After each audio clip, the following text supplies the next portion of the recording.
Ngayong araw mga kuys, hindi mo na magluluto si Kuis Jop ng sobrang basic at sobrang dali. Ang gagawin ni Kuis Jop ngayon, gagawa tayo ng pipino salad. Sinimulan natin sa paghihiwa ng sobrang nipis at sobrang basic na pipino. Nakabili tayo sa palengke. Yung variety ng pipino ito mga kuys, para siyang hindi siya katulad ng nabibili natin na typical, yung mataba, tsaka yung meron light green. Nakabili tayo ng medyo talagang green na green, tas medyo mahaba na manipis. Hindi natin tinanggal yung balat, hindi na rin natin tinanggal yung pinakabuto. Hiniwa na natin ang sobrang nipis yan. Goods na mga kuys, tapos lagyan na sa bowl yan. Tas yan, pagsisibak na tayo dito ng sibuyas na pula na color violet. Goods naman sana ito mga kuys, kung meron tayong sibuyas na puti, wala. Goods na yan mga kuys, hiwain natin ng sobrang bilis yan. After nyan mga kuys, ang gagawin natin yan, kakalis-kalisin natin yung pinaka sibuyas na yan. Para paglagay natin doon, hiwa-hiwala yan mga kuys. Nakita nyo naman, no?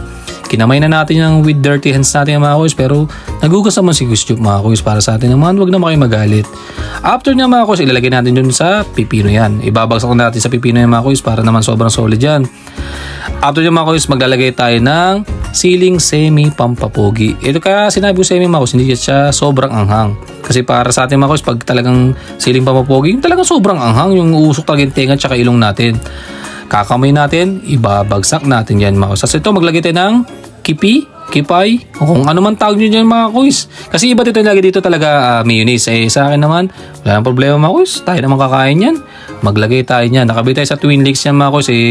Buy one take one. So para sa akin maglagay tayo. Tapos ito mga kuys, Korean ituturo ko yan mga kuys. Ang pogi. Tapos ang sarap niya. Biro mo, ang sarap ng model. Ang sarap pa nung century tuna. Baka naman, di ba? Tapos ito, i-drain natin yung pinaka sabaw niyan, pinaka oil niyan. Ayaw natin isama yan. So hindi na isama yan. I-drain natin, tapos ilalagay natin dun sa ating pipino salad na gagawin yan. Pwede rin maglagay niya mga kuys pwede kayo maglagay niya ng itlog na nilaga or cream cheese. Pero sa atin ito lang, basic lang. Lagay tayo pamintang durog. Lagay tayo ng lemon dyan. Tapos yan, hahalu-haluin na. Ano ba? Kamay? Kutsara? Kamay? Kutsara? Kutsara tayo mga kuys kasi baka naman talaga marami magalit sa atin. Pero para sa akin mga kuys, pag wala sa camera, kakamayin ko talaga ito mga kuys. Pero biro lang. Yan mga kuys minsan lang tayo gumawa ng ganitong salad, hindi tayo nagluto. Pero para sa akin, wala naman tong mga kuys wala naman tama o mali dito. Basta sa atin, trip natin, gawin natin. Solid nga sana ito mga kuys kung meron tayong nilagang itlog dito or itlog na pugo. Or kung anumang flavor ng tuna, goods dito mga kuys. Lagay ulit tayo ng acidity ng lemon dyan. Kulang pa. Walang lemon mga kuys. Kalabas ilagay nyo. Wala tayong problema dyan. Yan mga kuys nakagawa tayo ng sobrang basic at sobrang dali na pipino salad na mas masarap pa kay Kuis Jop mga kuys. Tara mga kuys, kain. Salamat.